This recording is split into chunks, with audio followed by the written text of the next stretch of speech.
প্রিয় দেশবাসী, আমরা সম্প্রতি দেখতে পেয়েছি জাতিসংঘে বর্তমান অন্তর্বর্তী সরকারের প্রধান ডক্টর মোহাম্মদ ইউনূস তিনি সাবেক আল জাজিরা সাংবাদিক মাহদি হাসানকে একটি সাক্ষাৎকারে বলেছেন বাংলাদেশে আওয়ামী লীগের কার্যক্রম নিষিদ্ধ করা হয়েছে, কিন্তু আওয়ামী লীগকে নিষিদ্ধ করা হয়নি, আওয়ামী লীগের নিবন্ধনও বাতিল করা হয়নি এবং যখন তখন আওয়ামী লীগের কার্যক্রম সচল হতে পারে।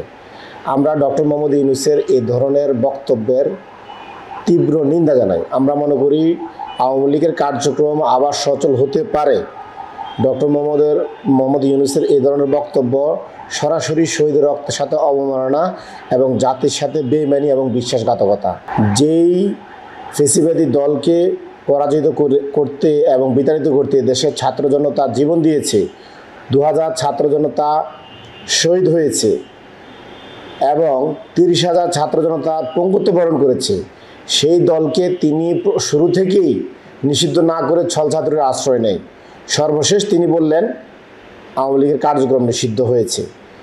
এখন তিনি আবার বলছেন আওয়ামী লীগের যখন তখন আবার কার্যক্রম সচল হতে পারে। আমরা মনে করি কোনো মহলের চাপে, কোনো মহলের প্রলোভনে এবং কোনো প্রভুদের হস্তক্ষেপে উনি এই ধরনের নীতি বহির্ভূত আচরণ করেছেন এবং উনি শহীদের রক্তের সাথে স্পর্ধা দেখিয়েছেন।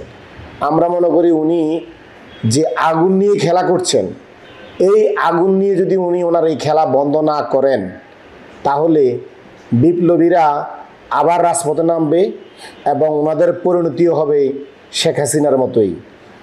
বিপ্লবীদের সাথে বিগত 1.5 বছর যথেষ্ট প্রতারণা করা হয়েছে। বিপ্লবীদের কোনো দাবিকেই মানা হয়নি। ছাত্র জনতা যে গণহত্যার বিচার চেয়েছেন সেই বিচারের এখনও দৃশ্যমান কোনো কার্যক্রম করা হয় নাই। ছাত্র জনতা চেয়েছিলেন এখানে রাষ্ট্রপতি যুবলীগ নেতা চুপকা অপসারণ, সেটিও করা হয়নি।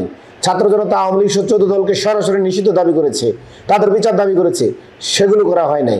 এখন তিনি কোনো প্রভুদের চাপ এবং প্রলোভনে পড়ে ইন্টারন্যাশনাল গণমাধ্যমকে বলবেন আওয়ামী লীগ আবার সচল হতে পারে, নির্বাচনে অংশগ্রহণ করার সুযোগ হতে পারে। এই ধরনের কোনো প্রতারণার মূল্য আচরণ আমরা সহ্য করব না। উনি শুধু ডক্টর মোহাম্মদ ইউনূস না, আরও যদি কোনো ক্ষমতাধর ব্যক্তি, বিশেষ গুণধর ব্যক্তিও যদি এ ধরনের আমাদের সাথে আচরণ করেন আমরা তাকে মুহূর্তে প্রত্যাখ্যান করব এবং ঘৃণাভরে ওনার এই ধরনের বক্তব্যকে আমরা প্রত্যাখ্যান করব। আমরা মনে করি বাংলাদেশের জনগণ শেখ হাসিনাকে রাজপথে লড়াই করে পরাজিত করেছে। এখানে কারো করুণার দান, ভিক্ষার দান আমরা এই দেশ স্বাধীন করে নিয়ে এই বিজয় পাইনি এবং ডক্টর মোহাম্মদ ইউনূস আমাদের সাথে সম্মুখ সাথে লড়াই অংশগ্রহণ করেননি। উনি দেশের বাইরে ছিলেন। আমরা ওনাকে গুণীজন মনে করি, শ্রদ্ধেয়জন মনে করি এবং সর্বজন গ্রহণীয় মনে করে আমরা তাকে এই দায়িত্ব দিয়েছি। উনি যদি এখন মনে করে উনি উপরের মহলের কথা বেশি শুনবেন এবং কোনো প্রভুদেরকে সন্তুষ্ট করার জন্য উনি আওয়ামী লীগকে এখানে পুনর্বাসন করবেন, আমরা বলবো উনি দিবা স্বপ্ন দেখছেন। ওনাকেও বিপ্লবীদেরকে মোকাবেলা করতে হবে। আমি দেশবাসীকে বলবো এই ধরনের কোনো ষড়যন্ত্র, দেশি এবং বিদেশি সকল ধরনের ষড়যন্ত্র রুখে দেওয়ার জন্য রাজপথে থাকুন এবং এই ষড়যন্ত্রকে আবার বুকে রক্ত দিয়ে প্রতিহত করুন। বান্ডেল থাকলে প্রতি সেনমানিতে টাকা বাঁচবে। বিকাশ সেনমানি বান্ডেল কিনে জিতুন প্রতি লেনদেনে।